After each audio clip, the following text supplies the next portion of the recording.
infidels. Welcome to the Savage Nation. Do you have a sun...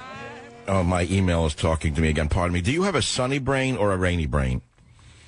There is a professor at Oxford named Elaine Fox who is brilliant, and she's developed a theory on sunny brain versus rainy brain. Are you an optimist or a pessimist? And the reason I mention it is because this election is all about sunny brain and rainy brain. There are those who say the world's going to come to an end if Trump wins. Those say the world will come to an end if Hillary wins. Don't put any other name in there because the other names are irrelevant. They're background. They're the appetizer or the potato and the vegetable on the plate. They're not the main course. So those of you who are supporting Trump say that the world will come to an end if Hillary wins. Those of you who are supporting Hillary say why it's a terrible world if Trump wins. The world will come to an end. The fact of the matter is I don't think either of those people will destroy the world. But we're going to talk about that because Donald Trump will be with us on this show in about an hour. And there are many topics I do want to get to. The biggest scandal is this. It came out on Breitbart, I don't know, recently by Julia Hahn, revealed Colorado lawmakers who voted to scrap election are Ted Cruz delegates. I was shocked to read this. Social media posts along with Cruz campaign website reveal that Senator Ted Cruz, our Canada, supporters in the Colorado Republican Party were responsible for crushing an effort to give Colorado the ability to vote in the state primary. In May of 2015, 4 Colorado State Senate Republicans killed an initiative to create a presidential primary in 2016, reported the Denver Post. Under the bill, Colorado would have held a presidential primary in March that ran parallel with the state's complicated caucus system. When it came before the Senate Appropriations Committee, 4 Republicans voted to kill the bill, with 3 Democrats supporting it. The 4 quisling Republicans who voted against the initiative, that is to give people the right to vote, were Senator Kevin Grantham, Senator Kent Lambert, Senator Laura Woods, and Senator Jerry Sonnenberg. On Cruz's campaign website, Senators Woods, Grantham, and Lambert are all listed as Cruz supporters and as declared members of Cruz's Colorado leadership team. I rest my case. Would you rather have votes or not votes? Would you rather have a rigged system where only party apparatchiks vote or not? I mean, be very clear about it. There are those supporting this party system, which is ludicrous on the face of it, since this entire revolution going on the Republican side is about overthrowing the tyranny of the party bosses, whether they be on a local, state, or national level. Answer that question to yourself before you open your pie hole. Listen to what I just said. Is this entire fervor going on inside the Republican Party or on the conservative side or the moderate side, the non-Democrat side? Let's put it to you that way. Okay? Did you hear what I just said? What is it all about? It's about overthrowing business as usual. It's about overthrowing party bosses who make decisions in back rooms. It's about giving the people the power to vote. Is that not true? Well, if that's true, why would you support a system that cuts the voter out and sit there like a jackass and talk about how wonderful it is to cut the voters out and make believe that you're part of the revolution? How can you buy that rubbish? Well, that's what those people are selling you, those 4 in Colorado and the other states that are stealing it from Trump. Now, if Trump were to go into an election in these states and lose, fine, that's the way it is. He did lose a state or 2. That's the way it was. The people had their voice. Do you want the people to vote or not vote? What do you want? What is it that you want? What is it that you stand for? Those of you who claim you stand for something, what do you stand for? What? Manipulating things behind the scenes and cutting the people out? That's what brings about bloody revolutions in nations. Do you know that? What was the war in Iraq for? Was it not to give the people the right to vote? Remember the purple fingers? That's what the $1 trillion was for? To give the Shiites the right to vote? To put a little purple dot on their hand and go and vote and pick whichever candidate they wanted? Or to sit back in their houses and let someone pick the leader for them? Is that what you wanted? That's what the war was? How could you not understand this? So that's a big topic, and I think it's worth talking about. And I'm going to make a jump cut to this. And it's going to be a little circuitous, but you're going to have to bear with me. This is the way my brain is wired for today. This morning, I was playing with my granddaughter. I don't see her much. I see her very rarely. And she's she's grown so fast. She's 2 years old. And I took her to a little orchard with her parents that I have in a hidden location up in the hill with its own reservoir, and I have fruit trees up there, and everything is in bloom. And it was like walking in a paradise, in a little Garden of Eden, and seeing the child look at a rhododendron maybe for the first time, and telling her the name of the plant, the rhododendron, and showing her other flowers, and showing her fruit trees that are going from flower to fruit. And I look down the hill, and I look up the hill, and I look at the water, and I realize that we're living, many of us are living, in a paradise. We're living in paradise in America. And many of us want this paradise transferred to our, let us say, descendants, our children and grandchildren. We don't want to pass on to them a destroyed nation. And many of us fear that a Democrat, socialist, Islamist presidency by Hillary will destroy that dream. Will steal everything we worked for going back all of our generations. And is that a rational fear that Hillary will destroy it?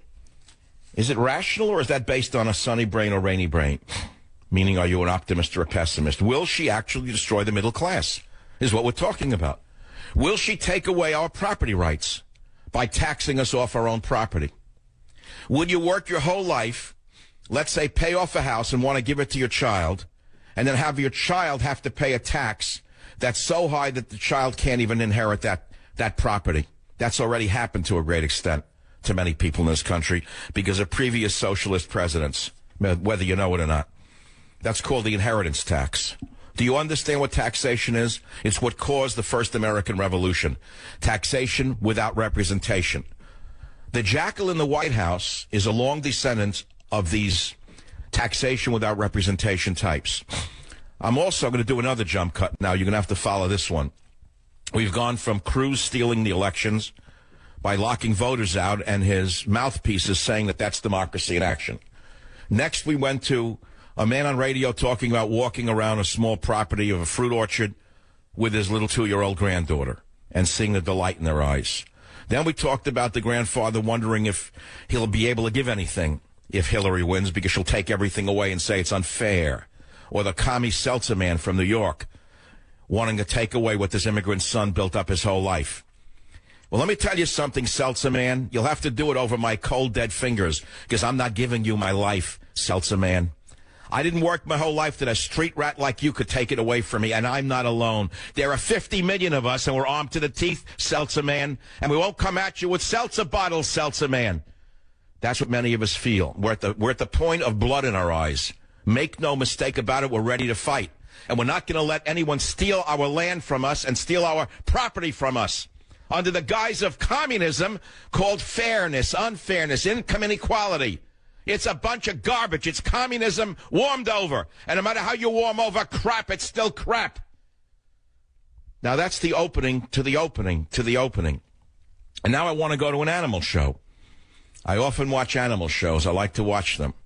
And one of the most heartbreaking scenes to watch, and very hard to watch, but I watch them, is the savannah in Africa. When you see a band of hyenas hunting down, let us say, a water buffalo, and they pick out the weakest water buffalo. And what do the hyenas attack when they jump on that water buffalo? They don't attack the horn. It's too hard. They avoid the teeth and the hooves of the water buffalo. They're too hard. When you see hyenas jump on a water buffalo, tearing at the anus of the water buffalo because it is exposed and weak, and ripping the animal apart, your heart, goes out to the poor animal, but then you recognize that that's the law of the jungle. And then I think of my nation. This nation is like that water buffalo. And the chief jackal in the White House has torn us apart at our weakest points. The very humanitarianism that made this nation stand above all others. The very humanitarianism that distinguishes us from all other nations is the weakness that is being used by the jackal in the White House and his band of jackals to rip us apart. Using our very kindness to destroy us, I thought to myself. That's what the jackal in the White House has done and is doing. And today we wake up and see why Scalia was, let us say, died under strange circumstances in that hotel in Texas. The The strange death of Antonin Scalia that has never been covered by the brave men in the media. They'll cover a press secretary touching a fake reporter with a fervor you've never seen in your life. But not one of them spent an ounce of ink on the strange death of Antonin Scalia. And now we see a Supreme Court divided 4-4 on whether or not the jackal-in-chief shall have the power to grant unlimited rights to 4 million, at least 4 million illegal aliens, including voting rights, because you're not allowed to ask for their voting ID, just in time for the election, as he did in the last election. The jackal-in-chief is doing more damage to the very pillars of this democracy that have been done by all previous assaults upon this country. And that is the opening to the opening to the opening of the savage nation. Donald Trump will be here at 1 o'clock to answer my questions. Be here or be nowhere. Join the Savage Nation. Call now, 855-400-SAVAGE, 855-400-7282. Savage. The Savage Nation is sponsored by SwissAmerica.com, the only company I trust to protect my wealth and financial future. Call 1-800-289-26.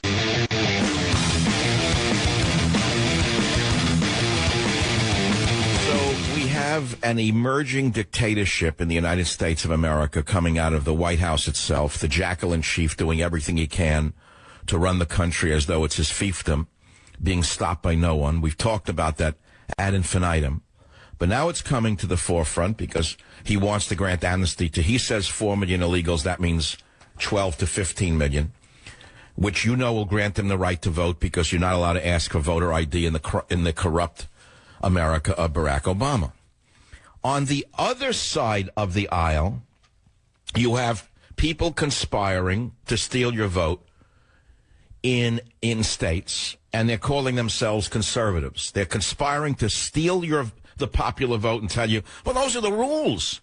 You should have known the rules. We wrote the rules. Why, 6 months ago we wrote the rules. If you really knew what you were doing, you would know the rules. We wrote the rules. Tell me how they're any different than the left. Tell me how the apparatchiks of the conservative Republican side are any different than the apparatchiks of the Hillary Clinton, Barack Obama side. There is no difference. And now in the midst of it all, we keep seeing calls for arresting under RICO, charging under RICO anyone who disagrees with global warming, the lie of global warming, which, as you know, is an enrichment scheme created by congresswomen and senators to steal money from the Treasury under the guise of the environment. And so what happened is people started saying, come on, we're looking at the evidence. It's nonsense. It's not there. We don't believe it. So what they want to do now is close off all debate. And these climate groups have gotten together with corrupt attorney generals, such as the Attorney General of New York, along with Al Gore, to put together, they cobbled together an idea now to charge anybody who denies global warming, charge them with RICO, under RICO, racketeering. Did you hear me? Anyone who denies that there's a global warming reality through evidence that doesn't support it, they want to charge you under RICO statutes, which was developed to take down organized crime. This is pure unadulterated Soviet fascism. And who are these people? Al Gore, 16 Democratic attorneys general, and it came out over the weekend that there was actually a conspiracy between the Democratic attorneys general and these green gangster groups. I have their names. I would like to see the FBI charge these attorneys general and these gangster groups under RICO, because turnabout is fair game.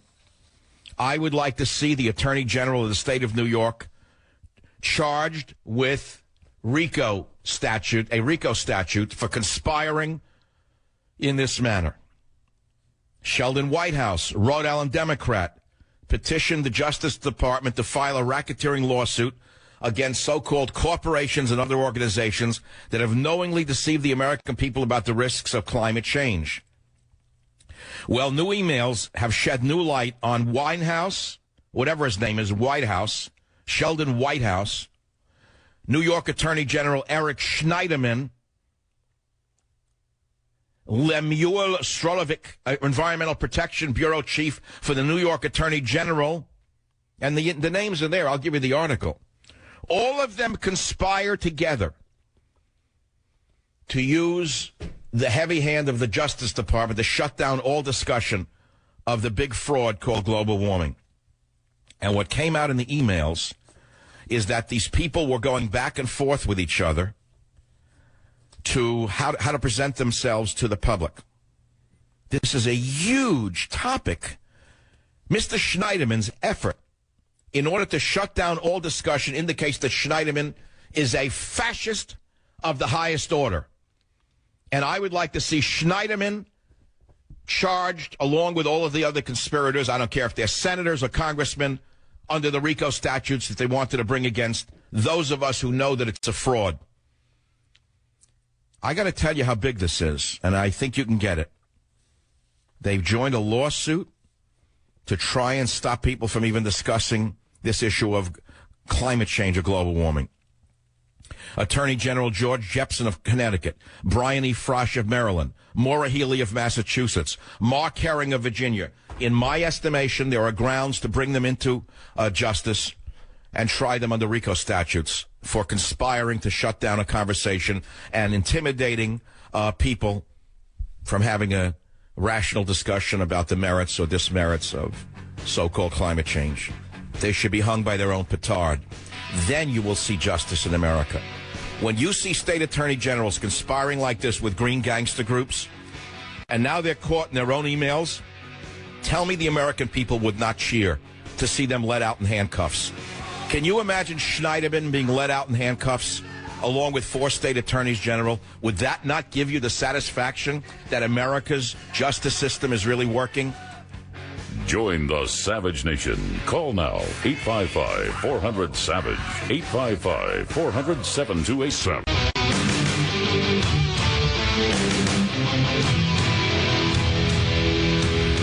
Donald Trump will be here in about 30 minutes to answer some of my questions. As you know, tomorrow is a big day in New York. He's way ahead in all the polls. And we'll have to see what happens both in New York and after that. But I have some very, I think, important questions for Mr. Trump that I'm sure you will find stimulate your intelligence. Let me take a quick call. Steve on line 3, KCMO, Kansas City. What's on your mind, Steve? Michael, you are a modern-day Isaiah. And what this election is about, it's not just about Trump versus Cruz and Trump versus Hillary. It's about... But go ahead, say me another host. I got it. Okay, these other hosts are all making excuses for what's taking place in the Republican primary. I don't know how Rush Limbaugh and others can justify cutting people out of a voting process and call themselves conservatives. I don't understand that. You know, Michael, from the time that we were in first grade, we've been told that this is a nation of, by, and for the people. And how does that jive with what's going on in the Republican primary? You'll have to ask Rush Limbaugh and company how he can justify it, because for the life of me, when I listen to him, I don't know how he thinks anyone can listen to that and think that anyone's buying it. Say, oh, well, the rules were written, therefore the rules hold. But that's exactly what we're trying to overturn, which are people who write rules that are so obtuse that no one can follow them and no one even knows when they were written. But put that aside. I thought that it's one man, one vote. I thought that's what people died for in this country, to give us the right to vote. What freedoms do we really have in this nation that matter other than the vote? And when you take the vote out, what's left? Tell me, the right to buy a red shirt or green shirt or a blue shirt? The right to be gay or straight? That's a big freedom? It's the right to pick who runs the country. That's the one we fought for. Our ancestors did. It's what I fight for every day on this show. And so I don't trust that opinion whatsoever. I think it's fraudulent. Michael, these people who are voting for Cruz have become part of the apparatchiks that are running the that's how it looks like to me. They're glorified. They're actually gloating over a no-vote situation. Like, well, we wrote the rules. You should have known about them. How does that differ from any other dictatorship? Exactly. You're right. You know something? Look, let me say this. I have been on record supporting Donald Trump from the beginning. I have never played it down the middle. There's a number of reasons for it. My primary now let me say this. I'll qualify it. Donald Trump is a centrist Republican. Make no mistake about it. He is a centrist Republican.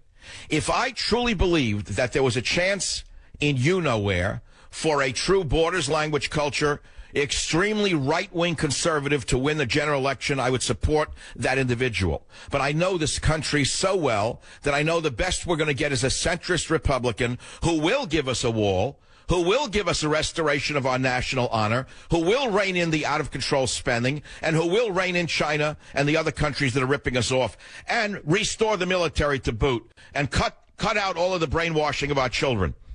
That's a big order for anyone to do, and I think he's the only one who could do it by winning the general election. So I've been on, I should take some pride in the fact that I picked him way in the beginning because I felt he's the only one who could defeat Hillary Clinton. What's interesting right now, my friend, is that Rupert Murdoch, who owns the News Corporation, a brilliant man, absolutely brilliant genius, started with one newspaper in the outbacks of Australia and built up this huge empire. Who would not admire that?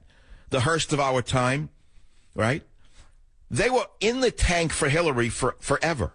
And they used Machine Gun Kelly to attack Trump from the get-go. Remember that, what Machine Gun Kelly did? Yes. Okay, well, I'll just continue my monologue. So Rupert Murdoch's minions, including Machine Gun Kelly, went after him tooth and claw, trying to bring him down, and they failed. And now that they realize they failed, and he's virtually unstoppable, Machine Gun Kelly is on her hands and knees begging Trump to grant her an interview. Rupert Murdoch has, quote, told his minions to warm up to Trump because they see which way the wind blows, and they realize they bet on the wrong horse. And they realize Trump may be president. And two things you got to know about Donald Trump that I found so far. He never forgets his friends, and more importantly, he never forgets his enemies. That's what I can guarantee you is going through their minds. It's the old Godfather line. Keep your friends close and your enemies closer. They learned finally in their own heads that they can try to destroy Donald Trump at their own, risk, the risk of their own futures. And now they see which way the wind blows. And suddenly Fox News is moving towards Trump. That should tell you something. So now, without much further ado, I'll tell you something. The funniest part of this election for me is Bernie Sanders. How a low-life comedian like him could get this far on the rhetoric of a 10-year-old, and it's rhetoric that's very dangerous, by the way. Rhetoric of communism has always produced disaster. It's produced a shortage of food, the imprisonment of dissenters, and a collapsed economy. That's what communism has always produced. What Bernie Sanders is espousing with his nice grandfatherly delivery is nothing short of communism. Oh, he calls himself a democratic socialist, but make no mistake about it. We know what he really is. He's a hardcore 60s radical left-wing fanatic. And whether he himself would do it or not doesn't matter. It's the people he would bring in around him. It's those he'd bring in around him, the mad dog professors who would shoot you if they could. The mad dog left-wing fanatics who would line you up and shoot you en masse if they had the power to do so. The attorney generals conspiring to shut down any debate on global warming are an example of what happens when Democrats get out of control.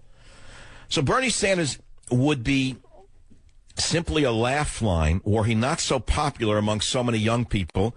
And his popularity amongst that particular demographic is a representation more so not of his policies, but of the fact that most of them were raised on drugs like Adderall and things like that. And then they went on to hard drugs. And then in the schooling that they got, they learned nothing except America is bad, corporations are evil, there's income inequality, etc. I don't have to give you the whole mantra. You could fill in the blank yourself. So along he comes. Now all of a sudden he's giving Hillary a run for her money, and she's running scared. She's trying to run to the left in order to, capture that vote. He doesn't have a chance in heck of winning the nomination because the delegates are all hers, no matter what the left wing would like. See, here you go again. Same exact thing. The popular vote doesn't matter on the left either. The progressives are finding out that there is no vote in America. You see what I'm saying to you? So now along comes Sanders, and to top it all off, for years he says he's not a practicing Jew. I'm not a practicing Jew because, as you well know, leftists have no religion.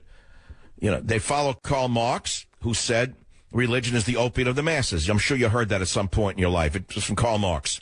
Marx came along, and he didn't like that the Russians were religious and went to church. And he wanted to replace Jesus with himself, Karl Marx. And he wanted to replace the church with the state. And he wanted them to worship the state religion of Marxism. And it's the same thing with Bernie Sanders, in other words. You get the picture? You see how this works? So for years, Bernie Sanders says, I'm not a practicing Jew because I have no religion. Now, that unto itself is very funny. So now he inveigles his way to be invited to the Vatican last week, which is unheard of that this socialist pope would invite a presidential candidate and agree to see him is unheard of. I've never seen it before an election. It's unheard of that a pope would meddle in a state affair like this, like presidential election. But this is nothing new for communists around the world. They meddle in everything. All right, so Bernie gets the invitation. He gets invited. What does he do right away? There he is, the deli man. He gets the corned beef sandwich, and he gets the pickle on the plate. Then he says to the deli man, can you give me an extra pickle? So the deli man says, well, they're a nickel. He says, all right, give me an extra pickle. Come on, the sandwich is $8.95. So he cajoles the deli man to give him an extra pickle. He gets the extra pickle. He says, doesn't it come with coleslaw as well? The guy says, no, it only comes with pickles, coleslaw or extra. Come on, he says. I saw the menu. It said it comes with coleslaw and pickles. So he becomes such a nudge that the guy gives him a little thing of coleslaw to get him out of there. Place is busy. As he's leaving with the coleslaw and pickles, he tries to get something else. Like he says, you know what, could I taste the meat before I go to pay? Just a little piece, I'm starving.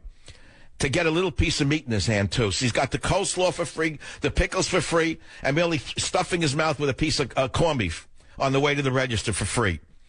So what does Sanders do? He gets invited to the Vatican, and he says, you know what, can I bring my wife, since I'm invited anyway? All right, bring the wife already. Stop bothering us. You're driving us crazy, Sanders.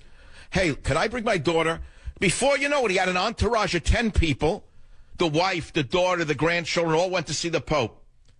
Now, I know and I respect the fact that he's an atheist, and I would assume that his whole family are atheists who are not practicing Jews. But I would say that the Sanders family, which is probably of Jewish descent, more of them went to the Vatican than have ever gone to a synagogue, which I found to be quite ironic, incidentally. And in honor of Bernie Sanders' brazenness and his ability to get so far on so little, I put this together for you on the Savage Nation. I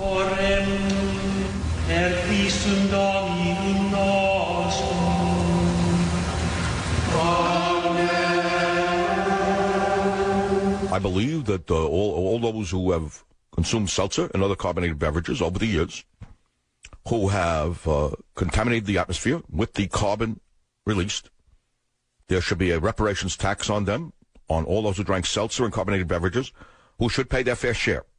That is what must be done to defeat ISIS, is a seltzer carbon reparations tax. That is my plan for defeating ISIS. In fact, if you would analyze why these wonderful fine men in the Middle East are acting out, it's because of the drifting carbon. The carbon in the atmosphere is drifting to the Middle East and decimating them, frankly. That is why they're unemployed. They're unemployed because of the carbon released from Americans. It's unfortunately, I don't like putting down my fellow Americans, but the fact is, the carbon drifting from America, mainly from Brooklyn, I know it from my youth. There was seltzer everywhere. Seltzer trucks, green bottles, blue bottles, red bottles. Unfortunately, they consumed like animals. They consumed seltzer on an unlimited basis. As a result, there were huge clouds of carbon that were drifting because of the climatic shift of the Earth's atmosphere and the way the atmospheric currents were running. They went right into that Middle Eastern area. Before seltzer became prominent in New York, there was no terrorism when you look back. It was only after seltzer came along that the Arabs started acting up. Now, this is not an ethnic thing. This is not a Jewish versus Arab thing, but there is an element here, which is why I say I'm not a practicing Jew. I did practice drinking seltzer, but I was not a practicing Jew. I did not practice my religion, but I practiced the seltzer part of the religion. Even though it was not part of the religion, it was associated with the religion, and I am guilty, I must say. You listen to me right now. The guilt is something that I live with. I've lived with every day since I had seltzer as a youth. And that's why I say that a seltzer carbon reparations tax is a must. That will stop ISIS in its tracks. I stand by those words, Mrs. Clinton.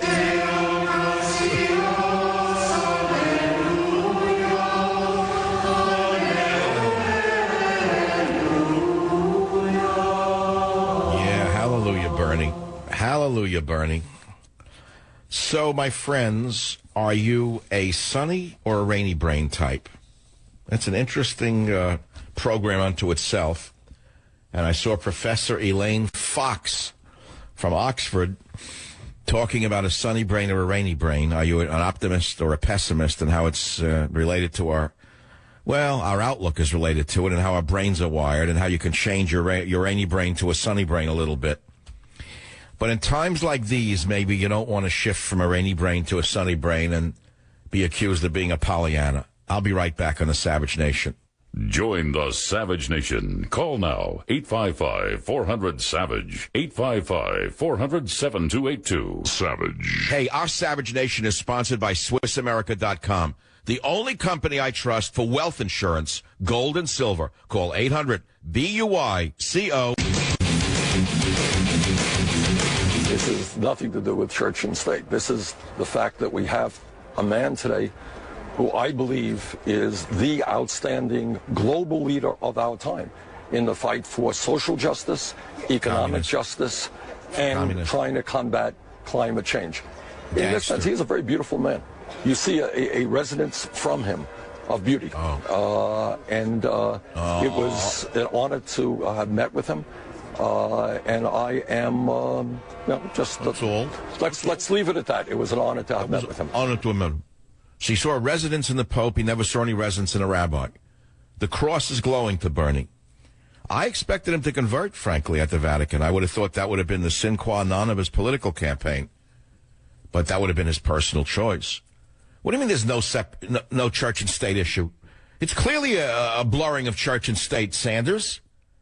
But no, because he says it's not true. Listen to clip 6 of the brazen man from the deli in 6. Well, I just expressed my admiration for him and the extraordinary role that he is playing, well beyond the Catholic Church, by the way, to people throughout the world. For me, the issues that the Pope is talking about... All right, you get the picture. Here's a lifetime atheist, hates religion, worships the state, the power of the state in particular. All of a sudden, he finds a religious figure he loves because the religious figure is a fraud.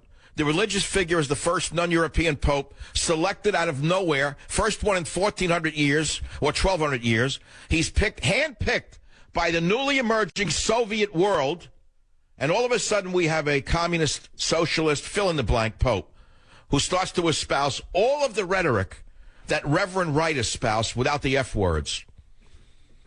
Pope Francis is Reverend Wright without the curse words.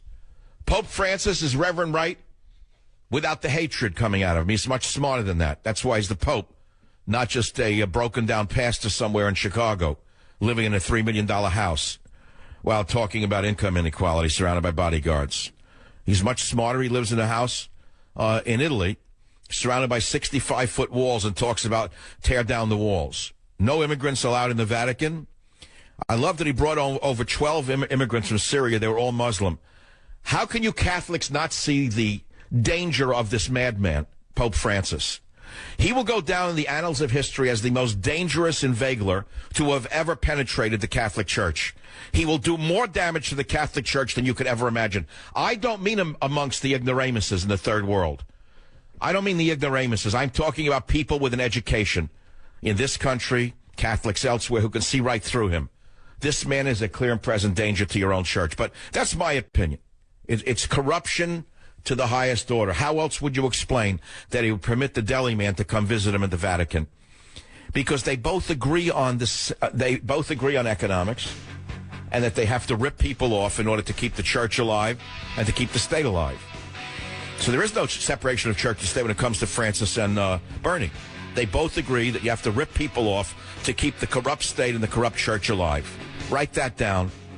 Donald Trump is on right after the break. Tell your friends by social media to tune into the Savage Nation and see if my questions interest you. Join the Savage Nation. Call now, 855-400-SAVAGE, 855-400-7282. Savage.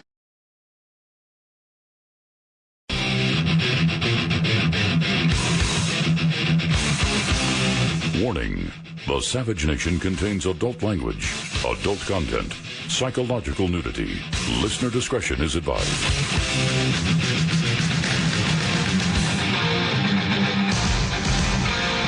And now, America's most exciting radio talk show, The Savage Nation. Talk radio for the thinking person. Home of borders, language, culture. And here he is, Michael Savage.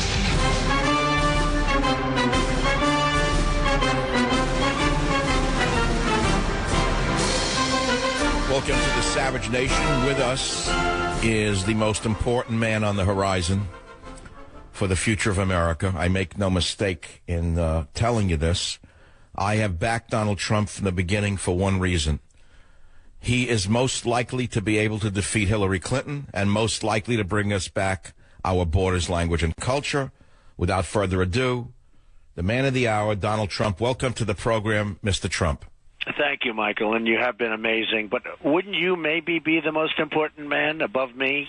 Perhaps. Powerful voice. Well, now I know that they've tempered you, Donald. Somebody behind the scenes is starting to temper you a little bit. You're giving me a compliment. That's a good sign. It's been amazing. What's going on has been amazing. So, Donald, tell us about how. Let me ask you this: all the polls in New York has an actual election, right? It's not like Colorado where the party apparatchiks steal elections. people actually vote as opposed to Colorado and Wyoming. Shocking. They were allowed to vote in New York. I can't believe it. How do Ted Cruz followers support a situation where the voters are cut out of the process and call themselves revolutionaries of the right? How does that work, Mr. Trump? Because it's establishment, and what happened is, they said they didn't change anything. They totally did. When I ran in June, I announced, June 16th, and in August, and they did some polls and some numbers, and they said, wow, Trump is going to do great in Colorado.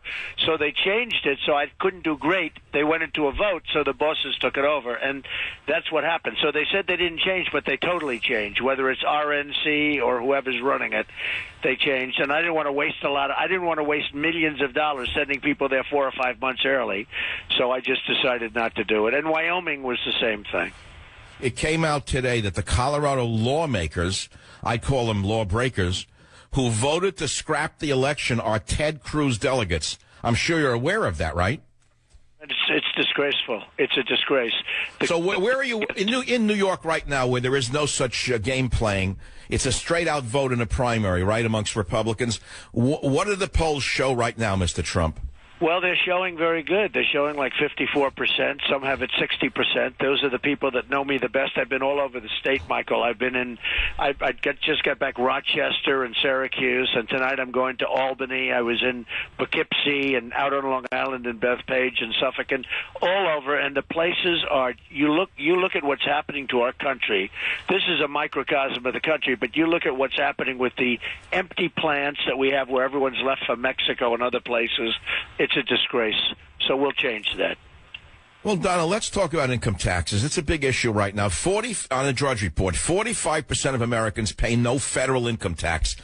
What is your tax plan? Is there a short version of it that we can hear about on the Savage Nation today? My tax plan brings taxes way down. First of all, it simplifies just to 4 groups instead of having 7. And, they have so many different groups, and with all of the things involved, everybody needs to go out and hire CPAs from Washington or the whole thing is crazy, lawyers. My plan simplifies it and cuts the taxes tremendously for the middle class and also cuts the taxes for businesses so businesses can compete. They can't even compete now, Michael. And right. If you look at taxes in this country, we're the highest taxed nation in the world. My tax proposal cuts them far lower than anybody else, and it's going to reignite the country to start working again. It is do you know that in Russia and China there is no inheritance tax, Mr. Trump? I'm sure you're aware of that. Well, I've heard that, but, they have other problems. Well, no, I understand that, but what an incentive it would be in America if we could eliminate such an onerous tax on money that was already taxed. It's crazy. What if I work all my life and I have a family farm and I want to leave it to my grandchildren and I give it to the grandchild and it's worth $1 million and she has to pay $500,000 in taxes and she doesn't have it and she has to sell the farm in order to instead of inheriting it? That doesn't sound too fair to me. But let's move on to the next topic, which is not only that, but the trade war against China. So everyone's saying, oh, Donald Trump's idea of a trade war with China. I don't see it as a trade war. You called for a common sense set of tariffs, which I've called for in 3 of my last books. Why is that a trade war? First of all, it's not a trade war. By the way, getting back to your other, though, just for a second, it's called the death tax, which is really what it is, and it's double taxation. Some people could say it's triple taxation, but it is absolutely killing people that have farms and other businesses. They leave them to their children, and the children have to sell their business, oftentimes at a tremendous discount in order to pay the tax. As far as China is concerned, Michael, they are very upset with me because I'm the first one that said that China is ripping off the United States, and they actually issued a release from the Chinese government, the highest officials, saying that Donald Trump is wrong. Well, the fact is we are in a trade war already. The trade war is lost by us because China charges tremendous tax and makes it impossible practically for our companies to go into China. But we open up our borders to China, and their stuff pours in, and we charge them no tax. So it isn't. And by the way, we have a trade deficit with China of $505 billion. So we are not in a war. We've lost the war to China. But you're saying, but if you put on tariffs, they're certainly not going to stop selling to us. What they're going to do is grumble about it and pay the tax very happily, wouldn't they? Because they need the market here. Happen, number one. Number two, we're going to start creating jobs in our country because they got there because they devalued their currency. That's how they got there, and that's why nobody's making anything in our country anymore. So they devalued their currency. That's how they got there in the first place, which in theory is virtually illegal and certainly morally illegal. They're not supposed to be doing it.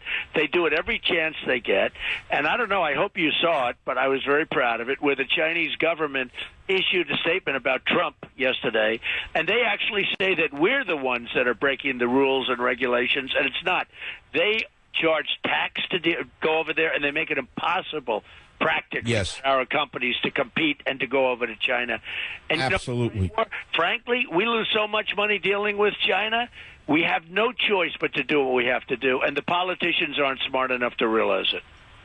Donald, in my last book, Government Zero, I made a mention of the fact that we need to elect someone to run America like a business, not an empire. And so you have a lot of people saying, well, what? Donald Trump's only a businessman. We don't need a businessman. Why don't we need a businessman? Isn't that the essence of the popularity of your campaign? Is that the common sense business approaches that you have applied in your own business dealings is what you'd like to apply running America? Isn't that fundamentally what you're saying?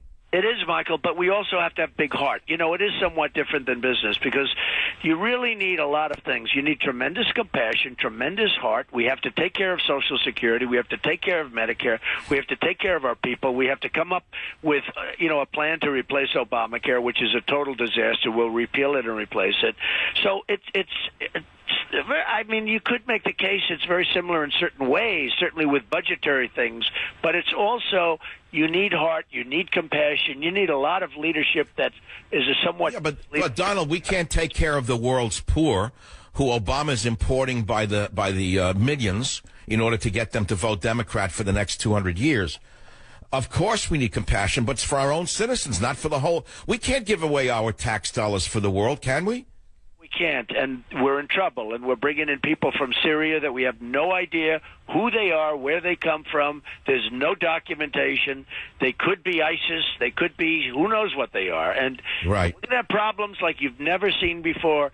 Now, if I get elected, we're going to solve those problems. Believe me, we're going to solve them. We're going to solve them fast. But we have a potential to have problems like this country has never seen before based on what Obama's doing.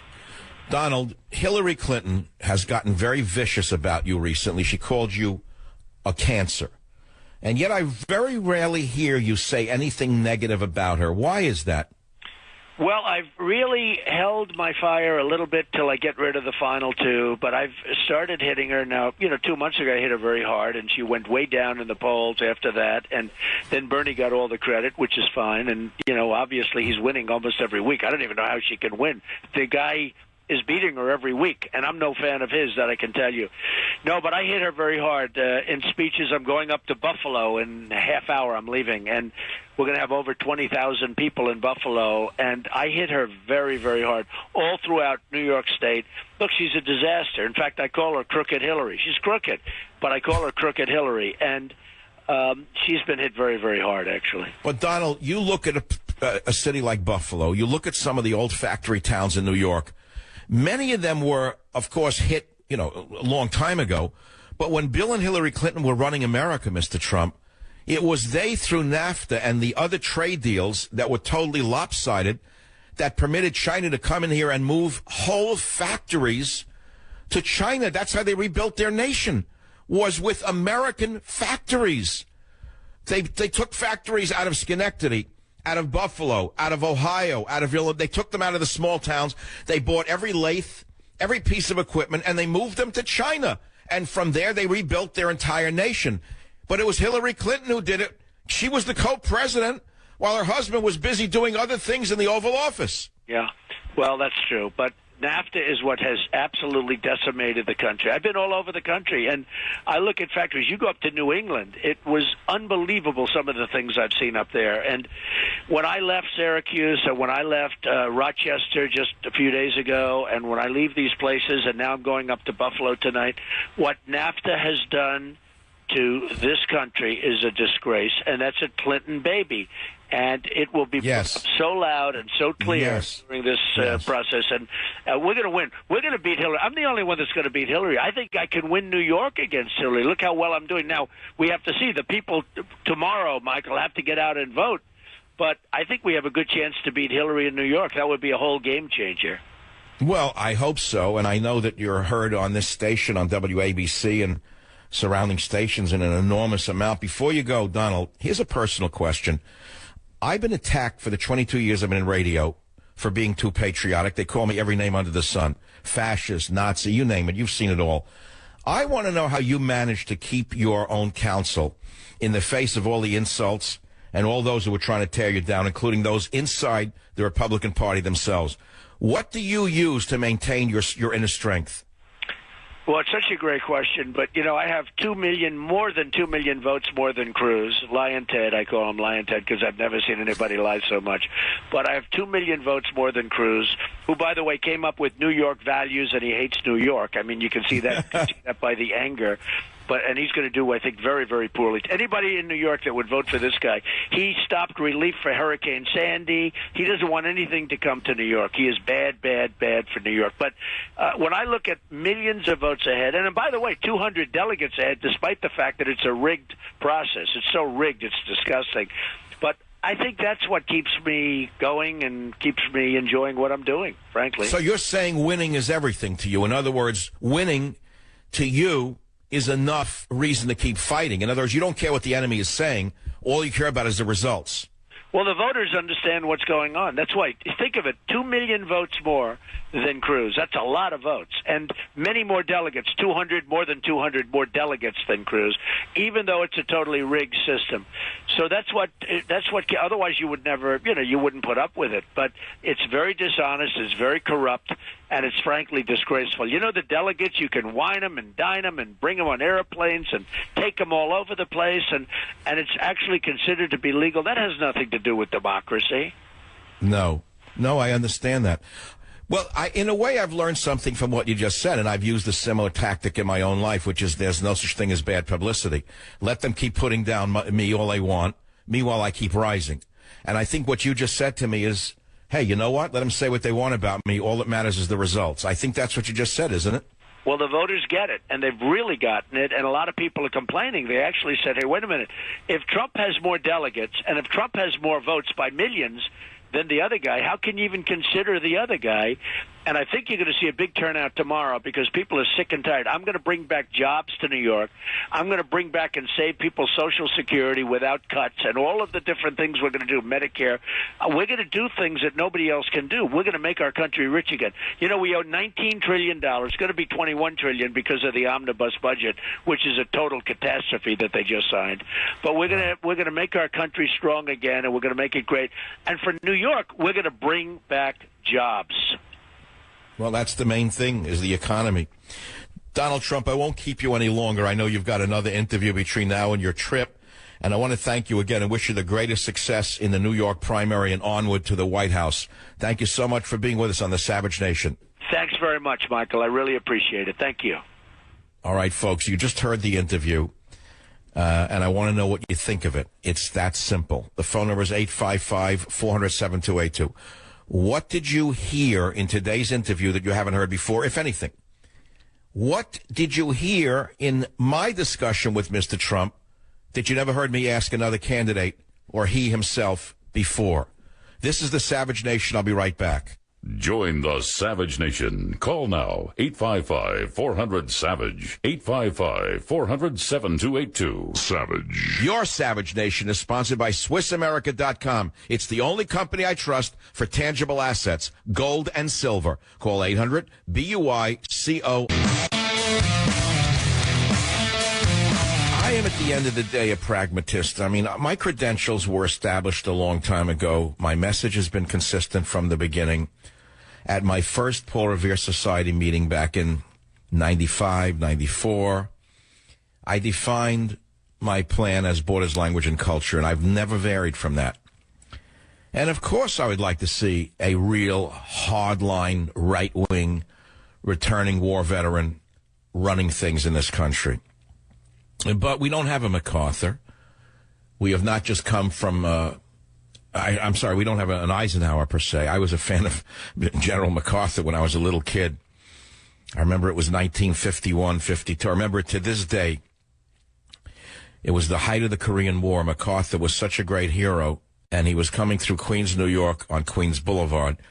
And he was such a popular war hero, General MacArthur, that the motorcade was going to go right down on Queens Boulevard, and I begged my father to take me there to see him. And those days are long over, where we revere our war heroes. Those days are long over, but I've always remembered how much I would have liked to see a general. Of course, General Eisenhower won.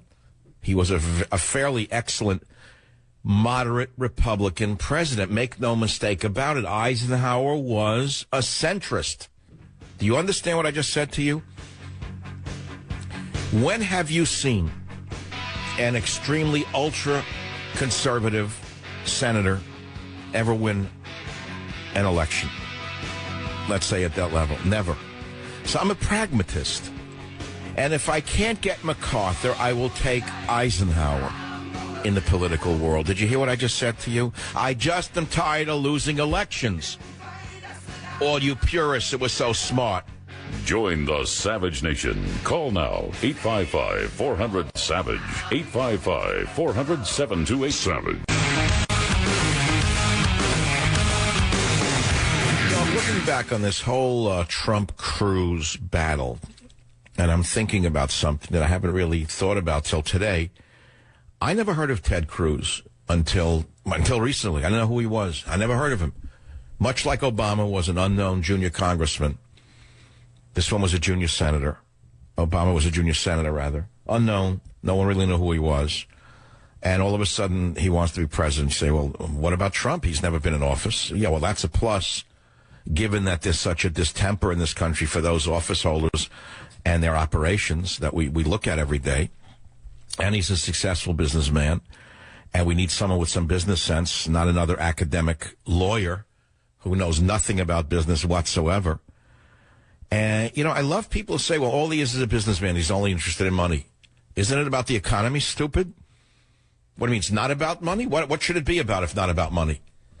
America's broke, like a basket case with a begging cup. I'm tired of being a begging cup on the world stage. I want America to be proud again. I want the begging cup smashed and turned into a tank. I'd like to convert begging cups into F-21s. That's what I'd like to see. And while we're speaking about that, if I had the power to do this, if Donald Trump should win, and I hope he does, and he would ever say, I don't know if he will, I have no way to know. He said, look, Savage, you know, you're not a bureaucrat. You've never run a big corporation or a big entity, but could you be a casual advisor on HHS? What would you do to rein in the spending of HHS, Health and Human Services? Because the budget now exceeds that of defense. Obama is such a diehard radical leftist that he did everything the left said they would do if they seized power, which is destroy the military and take all of the military spending and give it all to social welfare programs in one form or another. So, Savage, what would you do? How would you rein in the spending of HHS? If he asked me that, I have an answer for that. I've never explained it to you on the show, and I thought about it over the weekend. I didn't get around to that question because I don't think we're there yet. What would I do to rein in the massive budget of HHS which now exceeds that of the military. Remember, Obama drastically cut defense and vastly increased the welfare state. I'll give it really simple, Mr. Trump, if you were ever to ask me. I would vastly cut welfare. I would eliminate all benefits for illegal aliens immediately overnight. You're not a citizen, you get no benefits. How smart do you have to be to figure that one out? Disability payments, way out of control. Fake disability is at an all-time high. I would immediately increase the penalties in advance and tell anyone caught faking disability will go to prison. You'll drop from probably 14 million people on federal disability to 7 million within 3 months. Once they hear they can go to jail for it. I would cut fraud and waste in the Department of Health and Human Services immediately. I would cut fraud and waste by reducing the department's bureaucracy by 20%. I would eliminate 20% of the employees in HHS. And I'm a former social worker. Believe me, I know a little bit about fraud and waste in welfare. Way back when. And so there are answers to questions that don't require Bibles and study. And I'll do a blue ribbon commission, a pink ribbon commission. I'll fly, and I'll go to Switzerland and Zurich, and we'll talk, and we'll write reports. And in 17 years, I'll give you a report. I gave you the report for free just now. And I hope that some of Donald Trump's people are listening. Write it down because it's very good ideas. You don't need another pointy-headed professor from anywhere to tell you what needs to be done to rein in some spending of HHS. That's just the beginning. You want me to get started on science in America? How science itself has been corrupted? Not solely under Obama. He's only made it worse. We have the equivalent of the Soviet Union now operating our scientific establishment. I wrote all about Lysenko in Government Zero, for those of you who are in the sciences, and how the fraudulent science of Lysenkoism permeated all of the Soviet science at the time, and how devastating it was for pure research. I would restore pure research in America. I would not make it all tied to special interests such as the global gangsters, the green gangsters. You wouldn't have to submit a grant which proves in one way or another, if you're studying, let's say, how a nematode reproduces, that it's all a result of global warming. Every scientific study in America today has been so perverted by the green gangsters that unless the poor young postdoc student writes it up so that it shows that global warming is somehow responsible, it won't even be reviewed by the committee. That's called the destruction of science itself. You don't need a blue ribbon commission to fix that one. I would greatly increase funding for the warming skeptics. Greatly increase the skeptic. And for every grant that has been given to prove that warming is involved in this or that or the nematodes behind, I would make funds available for the skeptics on man-made global warming, the skeptics of, and make money available for that. Because once you fund skeptics, you'll find out that the evidence is not 98% of scientists agree. Well, if you fund only that kind of science, you can make it 100%, especially if you put those in jail who disagree. Put the other 2% in prison, and you'll have 100%. You'll be in North Korea before you know it. So that's Attorney General Schneiderman of New York, a walking, talking Nazi fascist. Can you imagine saying you're going to use RICO against someone who doesn't agree with your fraudulent science because they know they can't support their arguments based upon the evidence that they're using because it's all fake? Can you imagine they say we're going to now conspire to use RICO statutes against them? I hope if Donald Trump wins, he appoints an attorney general who will put Schneiderman and all the other AGs, along with the green gangsters who conspired in this particular way. I would try them under RICO, every last one of them. Take them out in handcuffs like Bernie Madoff, because they're no better. I don't care if their suit's cleaner. They're no better than Bernie Madoff trying to take away my free speech. So now you understand where I'm coming from. Ask me any question you want. I have answers for them. It's not like I'm going to make it up on the spot.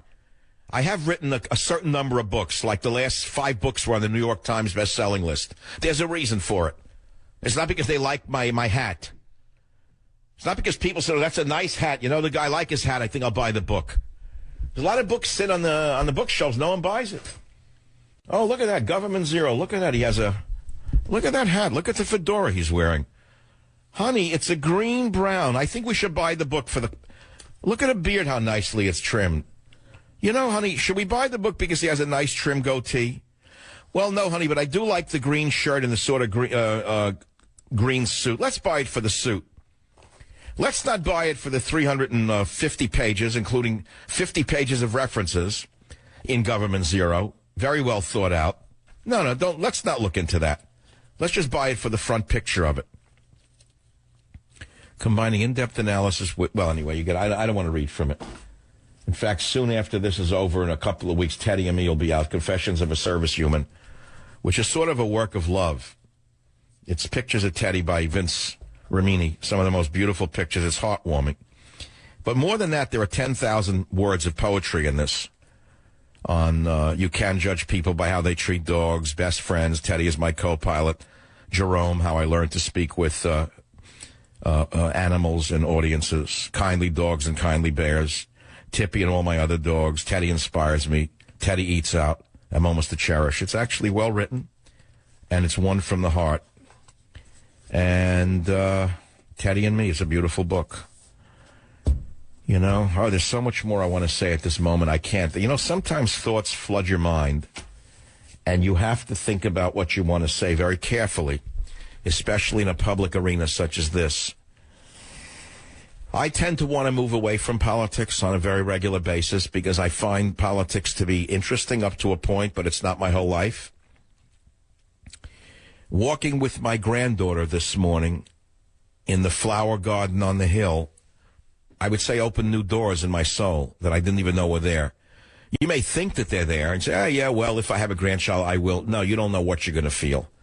It's like a child, your first child. You don't know what you're going to feel. I got young guys working for me there.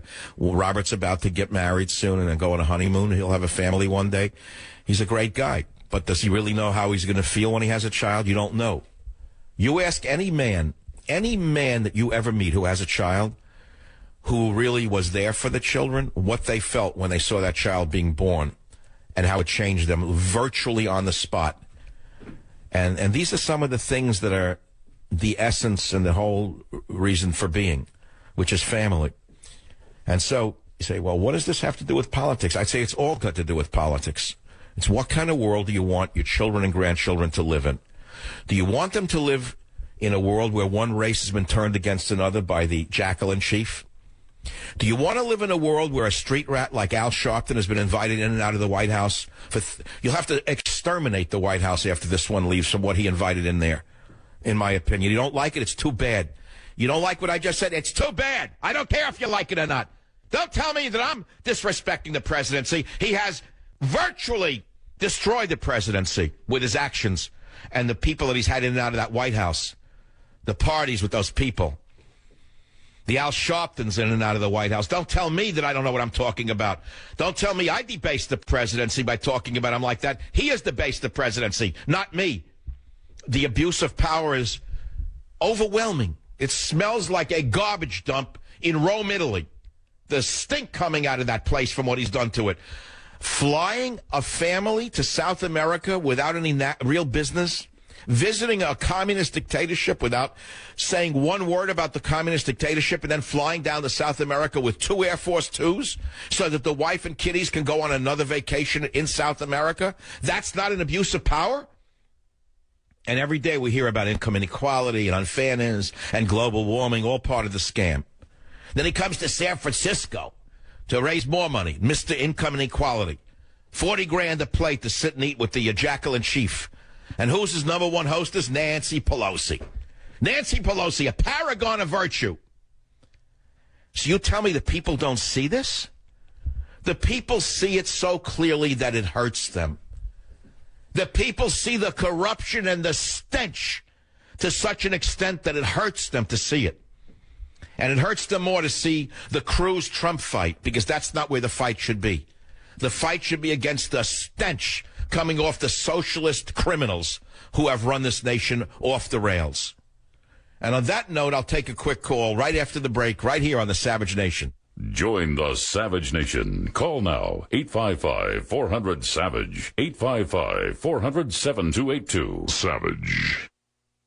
Sponsored by SwissAmerica.com, the only company I trust to protect my wealth with gold and silver. Call 800-BUYCO.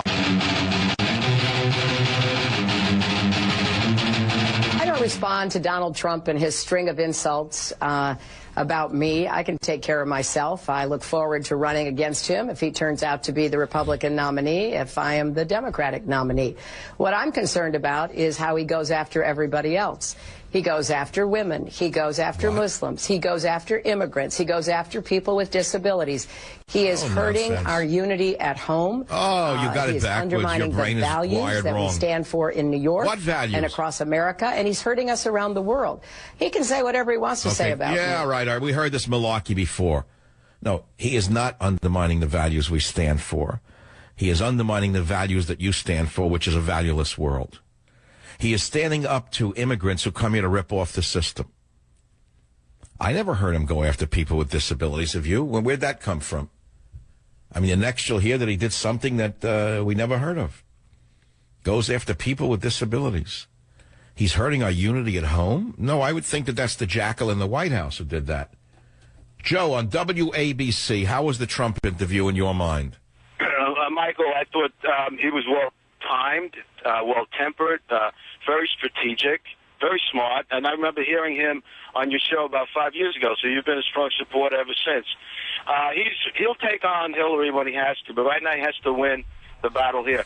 We're voting in a CEO, and we should look at the resume of a CEO. We should not just look at or hear what they define themselves as, because these words are free. Anybody can Right. call themselves liberal. That's right. Any tin horn senator can claim he's going to do this or that, but he has no business experience.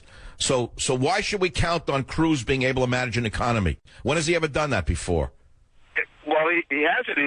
He's an elitist Ivy League. But that's the problem with Obama. Obama also never ran a business. Obama never built anything. And look what he did to this country, printing money in order to push his social programs down our throat. So now Cruz fundamentally is the same thing. No business experience, but he's going to manage a multi-trillion-dollar economy all of a sudden. How? How's he going to do that?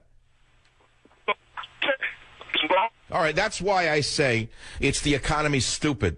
And I'll take my chances on a Republican businessman over a junior Republican senator with no experience whatsoever. It's not that I hate Cruz. I don't know Cruz from a hole in the wall, to be honest with you. But, A, he can't win. And I will say why over and over again until you finally hear me. I don't care whether you love him and you hate Trump. It doesn't matter to me. What matters is winning. How many elections do you want to lose? You want to lose another one? You want to turn it over to Hillary and destroy your country forever within a continuation of Obama? Obama 3 is what it'll be. It'll be Obama 3 in a skirt, but much worse. We need a house cleaning. And we need a strong, tough-minded businessman who's given to winning to clean that house. And I think he's the one to win the election. He's the one to do it. I recognize that for many of you, you want more bona fides on some of your conservative talking points, and that would be nice, but you're not going to get it. And that's academic at a certain point anyway. Sounds good, reads good. But at the end of the day, does it really sell in America? What really sells in America? You see, in America, we actually still have a primitive thing that you Cruz supporters don't seem to like very much. It's called a vote. You know that people still actually go out on Election Day and they're allowed to vote in America? Unlike in Colorado, Wyoming, or Georgia. I know that many of you Cruz supporters think that it's just perfectly fine that a few apparatchiks behind closed doors get to pick a candidate. But, you know, I really don't want to live in a country where my vote is nullified before I even go to the polls. And how anyone can claim to be a conservative and then cite rules and say, oh, those rules have been in place for hundreds of years. Well, if rules have been in place for hundreds of years denying the vote, there's time to change the rules and permit people to actually speak. Don't you think people have a right to be heard? Isn't that what a conservative is? Excuse me, where is it written anywhere in the conservative playbook that not voting is suddenly conservative? Do you have any idea how foolish this makes you sound to people who understand what you're actually saying? That not voting is now a conservative value? That's amazing. That's what you're pushing. All you Cruz supporters are pushing the idea that not voting is now a conservative value and that you should leave it to a few party hacks in a back room because they made the rules up 200 years ago. Isn't that what the fight is all about? Isn't the fight to change things, to give people more power rather than less power? Then what do you stand for? Then what are your values? Give people no power? Look at yourself in a mirror. You'll find out that you're coming up short. Join the Savage Nation. Call now, 855-400-SAVAGE, 855-400-7287.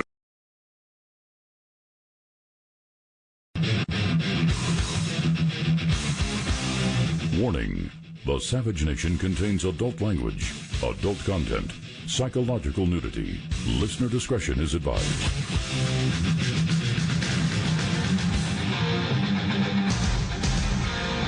And now, America's most exciting radio talk show, The Savage Nation. Talk radio for the thinking person, home of borders, language, culture. And here he is, Michael Savage.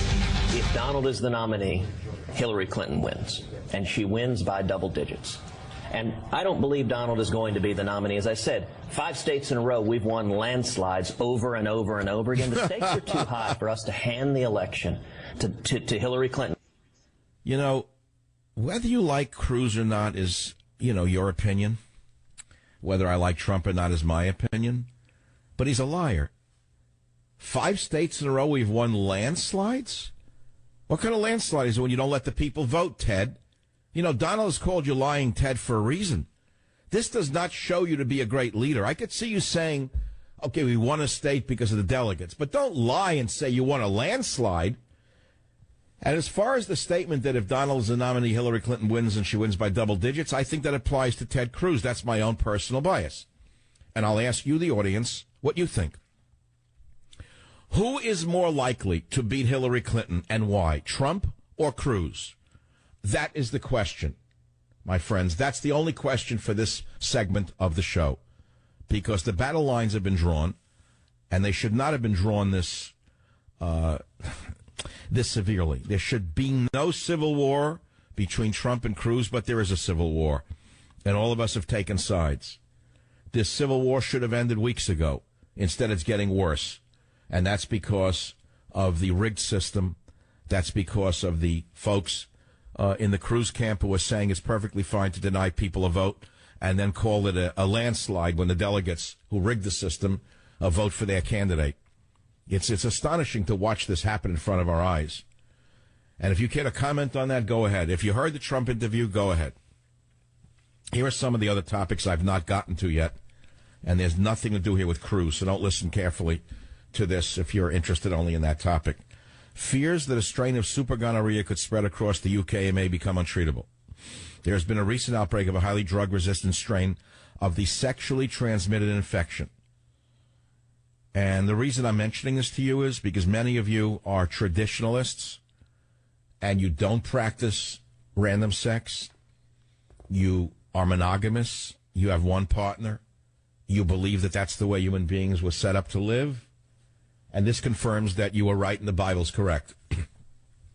This confirms that Sodom and Gomorrah lead to the death of a nation.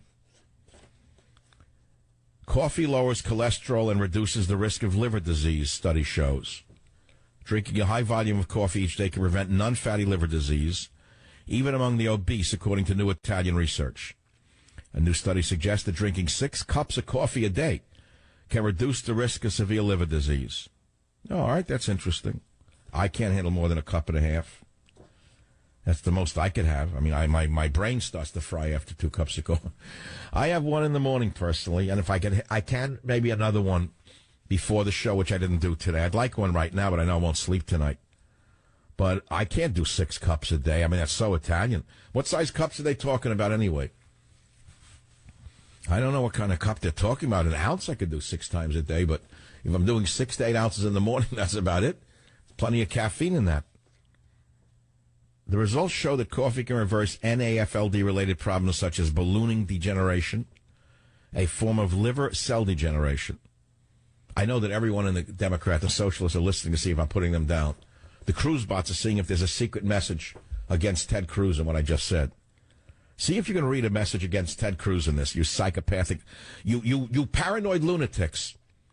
The results show that coffee can reverse NAFLD-related problems, such as ballooning degeneration, a form of liver cell degeneration. Oh, I heard that. I know what you're implying. Here's another one. See if you can hear the code words in this story. All the Cruz bots and the Hillary bots out there. Low-fat diet helps postmenopausal women avoid deadly breast cancers. Oh, I know what you're saying about that. That's outrageous. That's so misogynistic. Well, no, it really is a scientific statement. Women who stayed on a low-fat diet for approximately 8 years reduced their risk of death from invasive breast cancers and improved their survival rates, research has shown. Rowan Chelbowski, MD, PhD of the Los Angeles Biomedical Research Institute, presented the new findings from a Women's Health Initiative dietary modification trial at a clinical trial plenary session entitled Transformative Clinical Trials in Breast Cancer. I heard that. I know that was a smash. I heard that. That was a put down of Cruz. I heard that. Women who stayed on a low-fat diet for approximately 8 years reduced their risk of death from invasive breast cancers and improved their survival rates when compared with women who had not followed a dietary regimen. Now, what's interesting about this is that an association between dietary fat intake and breast cancer outcomes was suggested nearly 50 years ago. I've written about, first of all, I studied it in graduate school. Secondly, it was established in the literature a long time ago. And the most significant epidemiological proof of it was that women who lived in nations which had high-fat diets had a higher incidence of breast cancer, and women who lived in nations that had low-fat diets, like Japan, had a very low incidence of breast cancer. Now, certainly that's not cause and effect necessarily, but there was a linkage between low-fat diets and low rates of breast cancer. So this confirms it, this new study. And so if women who are listening to the show are concerned about it, and I certainly would be if I were a woman. The women in the study were ages 50 to 79. They had no prior breast cancer, had normal mammograms, and normal dietary fat intake. And of that group, approximately 20,000 were put on a low-fat diet with nutritionist-led group sessions that sought to reduce fat intake reduction to 20% of energy and increase the consumption of fruits, veggies, and grain. The other 30,000 women in the trial followed their usual dietary patterns. So after 8 years of remaining on, that's a long study, 8 years of remaining on a low-fat diet, 1,767 of the women were diagnosed with breast cancer. This is very important, women. Listen to the rest of this. Researchers found that the breast cancer overall survival from diagnosis was higher in the dietary group, 82% versus 78%. Well, there's a lot to the study. And the study suggests that women would need to remain on the low-fat diets to maintain the benefits of the dietary intervention. Low-fat diet helps postmenopausal women avoid deadly breast cancers. So that's story 2. That has nothing to do with Cruz or Trump. Here's story 3. This came out in the New American over the weekend, in the New American by Selwyn Duke. Selwyn's a great writer, and the headline is, Michael Savage says the West will collapse without Christian revival. And he writes this, there has never been a successful and long-lasting atheistic civilization, and there never will be, is the opinion of many astute observers, and it's also apparently the belief of radio giant Michael Savage, as he issued a dire warning on his Wednesday show, quote, unless Christianity receives a new enthusiasm that sweeps the Western world, and Christianity itself rises up against the forces against it, the entire West will collapse in your lifetime. Savage, the author of numerous best-selling books and host of the award-winning Savage Nation radio program, has long warned that the West is imperiled by savages from without and is being savaged by militant secularists within. Now addressing the crux of the matter, Savage is adamant that the death of Christian belief portends the death of the West. As he said, I can almost prove it. I can almost feel it. It's palpable to me. And I'm not the only one who sees it or feels it. Anyone I know with a certain intelligence level above a minimal amount sees what's going on in Europe, and they say that we're not far behind. Presumably, Savage was referring to secular Europe's acceptance of waves of unassimilable Muslim migrants, which includes some jihadists, the Islamization of the continent, and the rapid moral decay bedeviling the entire West. It's plain to many that the erosion of the West's foundational faith is synonymous with the erosion of her foundation. Well, I think many of you agree with that, and so there's no point. From the brothers Karamazov, from Dostoevsky in 1880, when he wrote, are you ready for this? 1880, the brothers Karamazov. If God does not exist, everything is permitted. It's that simple. Now you understand why Bernie Sanders is an atheist. I'm not a practicing. If you don't have a God and you have no 10 commandments, you could do anything, right? So Dostoevsky said it best.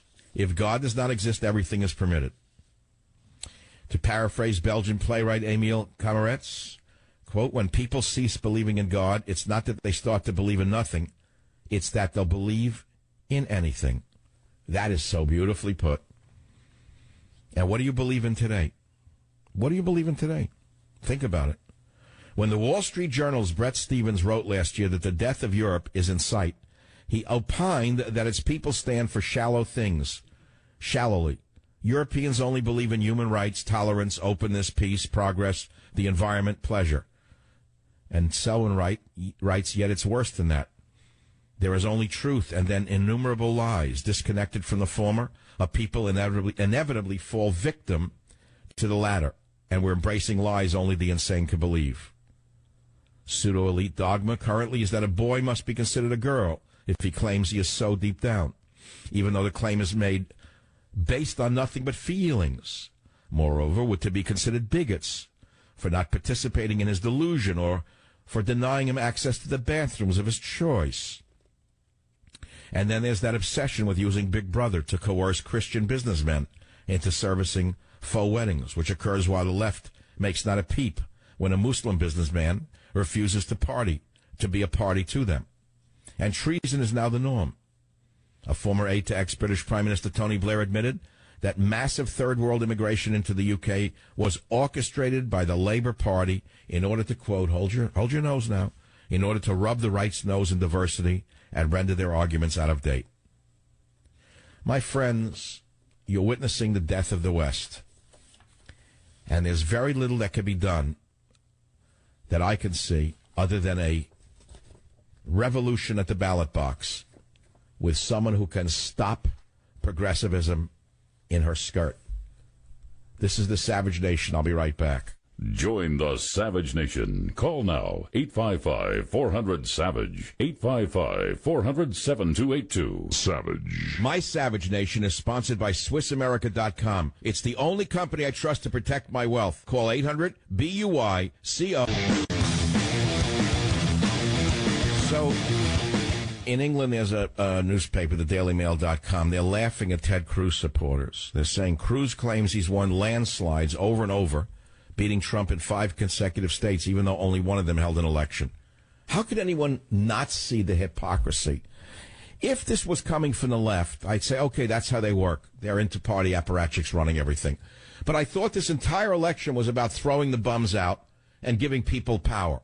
So now you people on the Cruz side are celebrating taking power from the people. How in the world can you not see the hypocrisy? You just won a Pinocchio Award. Here's what they say in England. Texas Senator won handily in Wisconsin, but his more recent voterless victories have drawn scorn from Donald Trump supporters. Trump says Cruz has to get his delegates from the Republican bosses and frames those wins as sneaky and meaningless.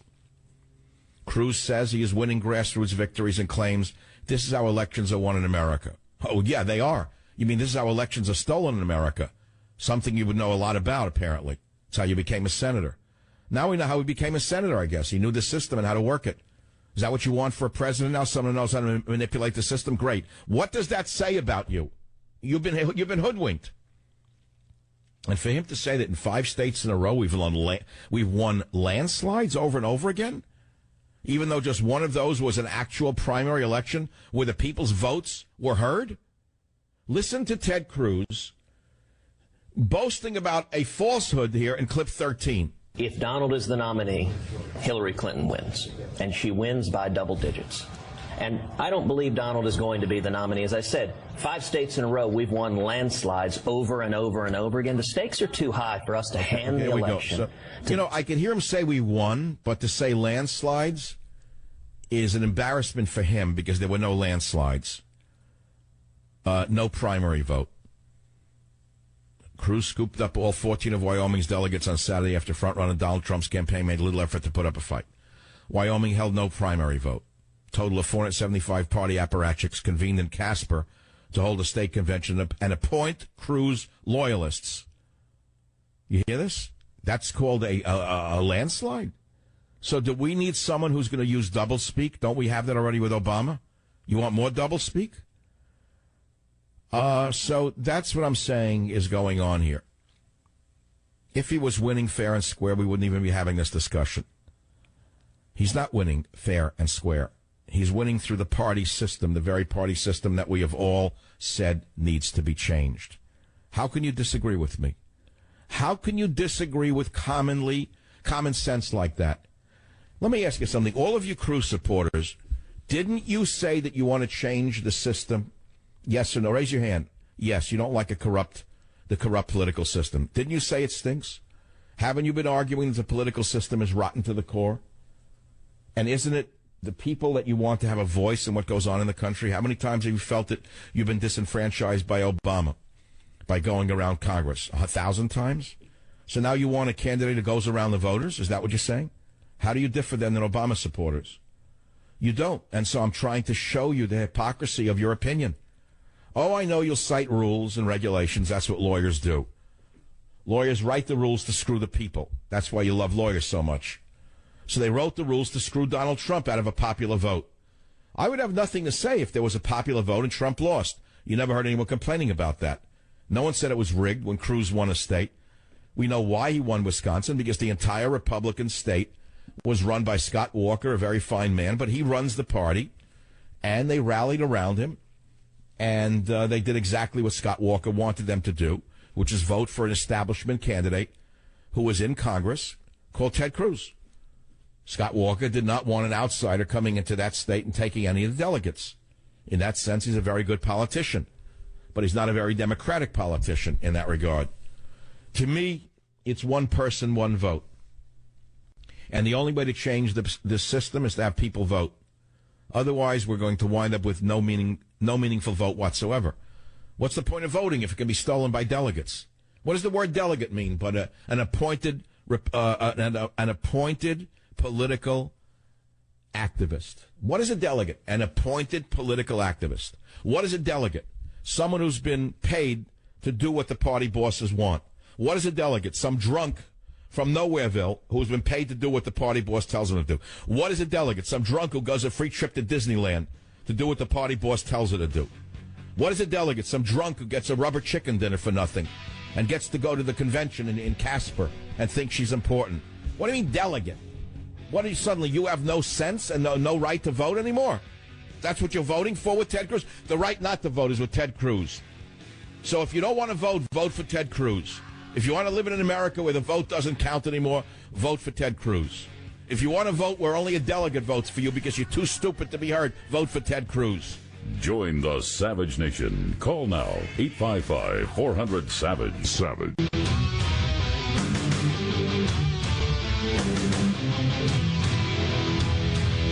You know, I never had strong feelings against Ted Cruz. I just felt Trump was the candidate more readily to beat Hillary. Okay, I've said that for months.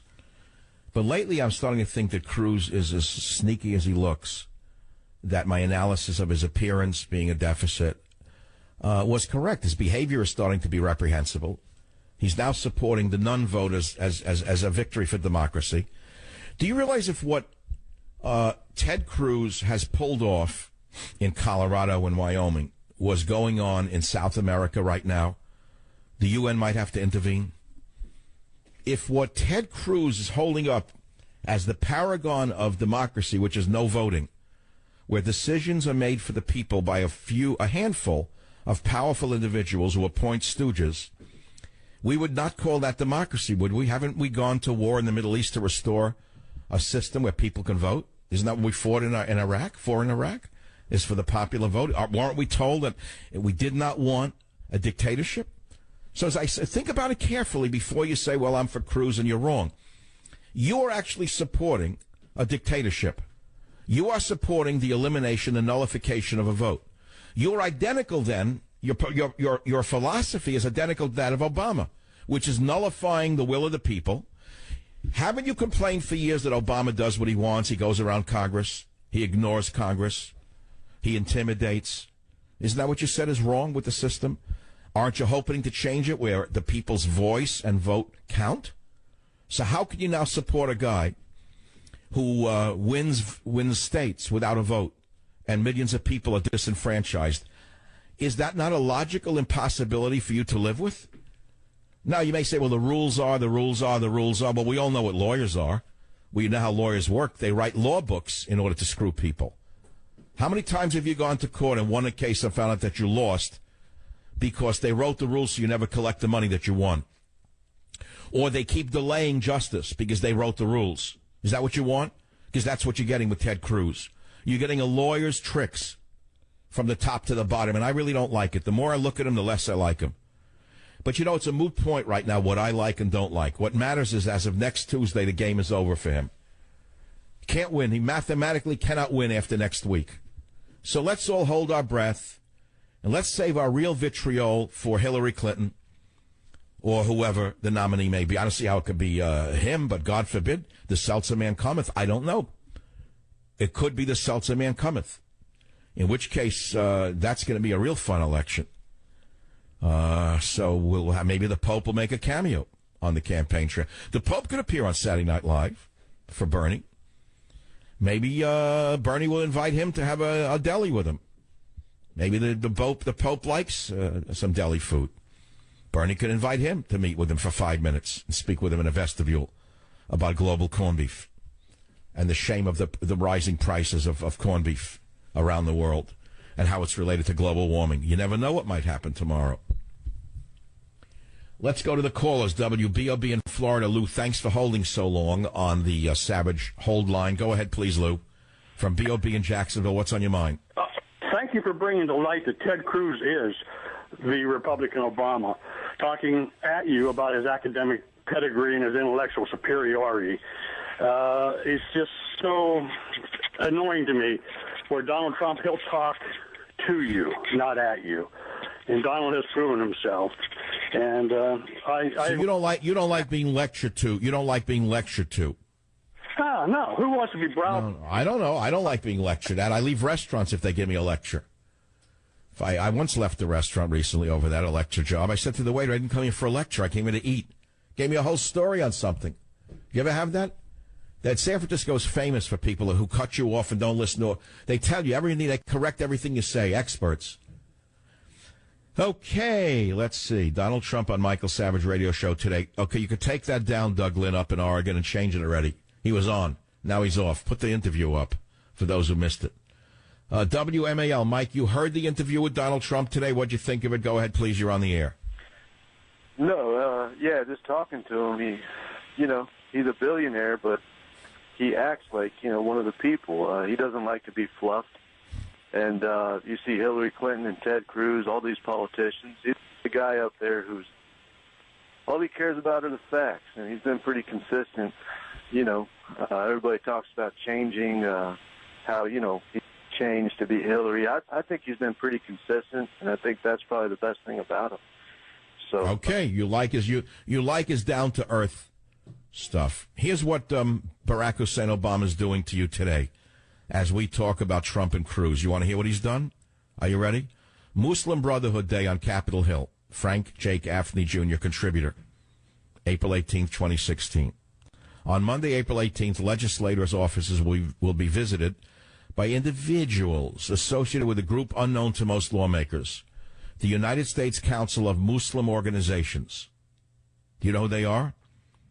According to Mr. Gaffney, the USCMO is the latest in a long series of front organizations associated with and working to advance the agenda of the Muslim Brotherhood in the United States.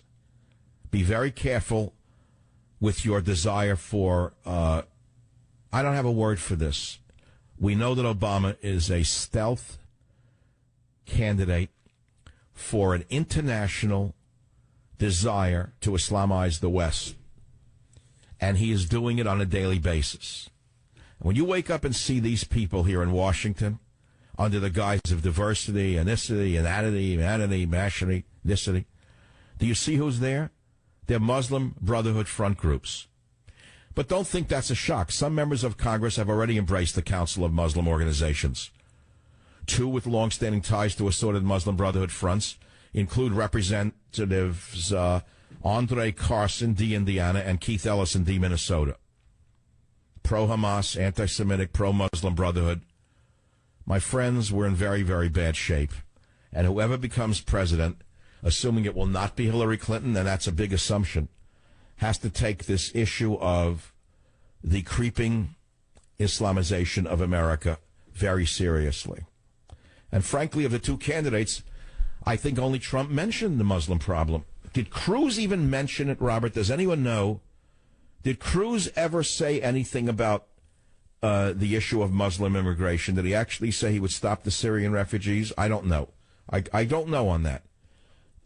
Did I think we actually read his website on immigration, and all Cruz said is that we need immigration reform, but he never said what he would do about the actual flood of immigrants who are here who are a problem. So what do you think? Who has the best chance of beating Hillary? Is it Trump or Cruz? That's what I'd like to know from you. Roman on WFTL in Fort Lauderdale. What's on your mind today, my friend? Sir, the only thing is I want to concur with you. Thanks for taking my call. Donald Trump is the best candidate because this country has gone too far to the left, and we will not be able to elect anyone other than a centrist, which is what you stated about half an hour ago. So I agree. Yes. Notice what I said. I know that Trump is not a diehard conservative. I'm very well aware of that. But I also know who was electable in the country that I live in, rather than inside the textbook of my mind. You know, the difference between me and others is that while I write books, I don't live inside books. I live in the real world. I actually go out in the real world. And I look around and I see who's living in the country. They all vote, by the way. Whether the Cruzites know it or not, the folks who are making your sandwiches actually vote. The people who are washing the dishes vote. The people who are cutting your trees, they vote. The people who are building the buildings and the houses in your neighborhood, they vote. Make no mistake about it. And some of them might vote for a Republican, but I don't think that they would vote for Cruz. I think that they're more likely to vote for Trump for the reasons I said 3 months ago, before the results turned to confirm what I was saying. I said to you that Hispanics are more likely to vote for Trump than you might think, despite what the media tells you. And what did I base that on? I based it on Real Life 101. When I go around and I see Hispanic men working so hard, building houses. I see 7 houses near me going up. All Hispanic workers, every one of them, every last one of them, I see them work from the morning when I take my first bike ride until the end of the day, long after the show is over when I take my second bike ride. And you know what? I hear happy men. They're happy to be in this country. And they work like no one I've ever seen in my life. They work like I've never seen anything like it. Work and work and work. And virtually every one of them, if he doesn't have a family, wants a family. And every one of them, if he has a family, he's going to be home with the children. And he's going to take that child to Kentucky Fried Chicken on Sunday before or after church. I can guarantee you, these are family men. I've seen them in KFC on a Sunday. I've seen the poor immigrant Mexican worker dressing his little girl up in a white outfit to go to church. I've seen it. I'm not blind. I see the future of America, and I know what the future of America is. And I know that man with the pickup truck with the little girl in the white dress wants in America what I want and what most people in America have always wanted. Yeah, they want the American dream. They want to start with a little house somewhere and wherever they could afford it. They want to save every dime that they make.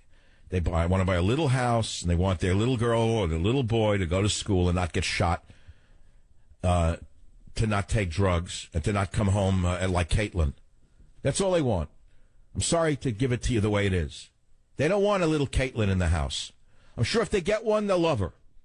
But they don't want one. Be very clear. Let's be very clear about it. And they don't want schools brainwashing their little girl and their little boy before they even know what sex is to tell them they're not a boy or not a girl. They don't want the psychopaths destroying their children's brains. I know what they think. Trust me, I know what they think. But getting back to the election, I also know that they're all into the alpha male world. I know the world of the Mexican mind very well. These are macho guys. They're very tough guys. They work very hard. And they don't like a woman telling them what to do. Let me be very clear, whether you want to hear it or not, they don't want to be bossed around by a woman president. And they're probably going to vote for a man, and they would vote for Trump because he's a rich man.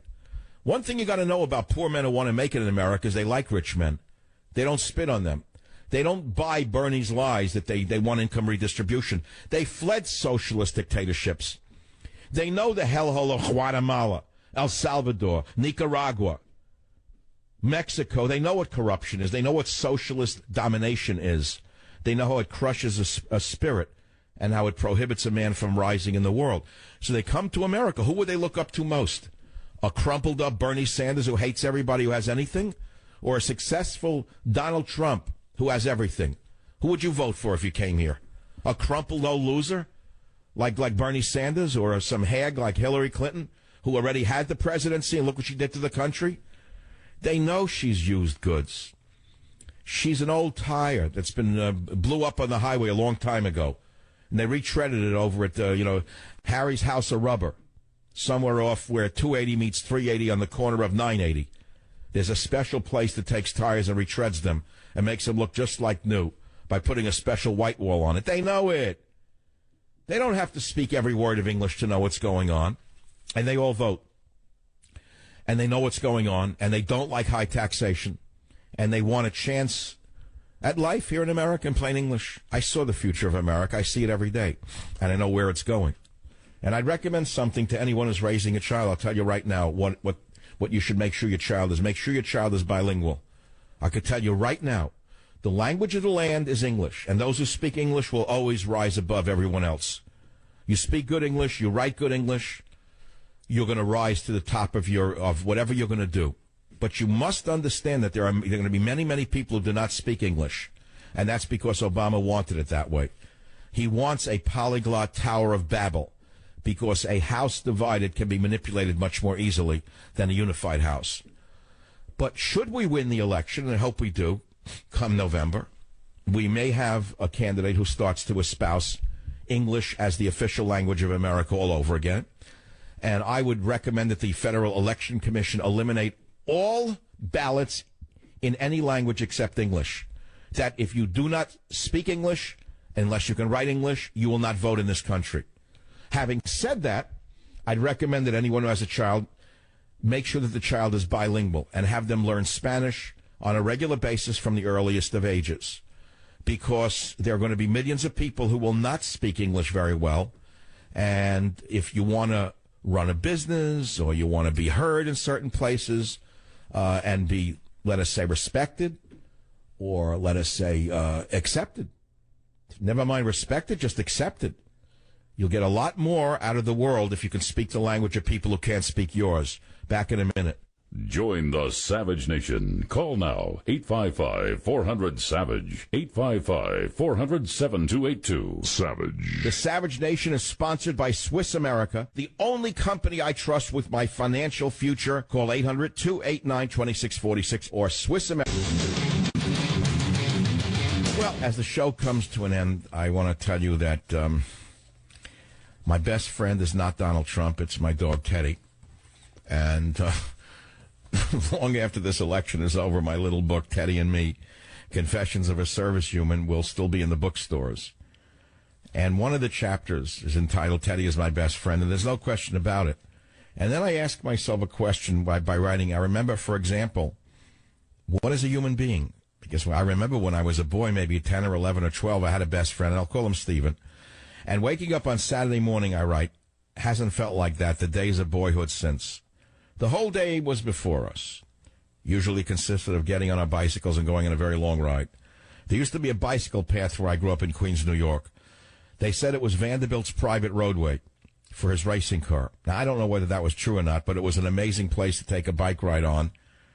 We'd start out in mid-Queens, where I lived, sort of in the Jamaica area, actually near Donald Trump's house, just on the other side of the tracks on Union Turnpike. The main roadway that separates the houses of the lower middle from the upper middle classes, and we'd bicycle all day long, way, way out. Sometimes Stephen and I would be gone all day, talking, playing, kidding, laughing. And I write, now how can you compare that with the companionship of an animal, even a highly intelligent, intuitive dog? I ask this not to diminish my relationship with Teddy or any of my other dogs, which have all been special, but to keep things in perspective. Man is unique, special in all kinds of ways, some of which are even negative. Still, having said that, there is no more consistently loyal friend than a dog. My friends, the rest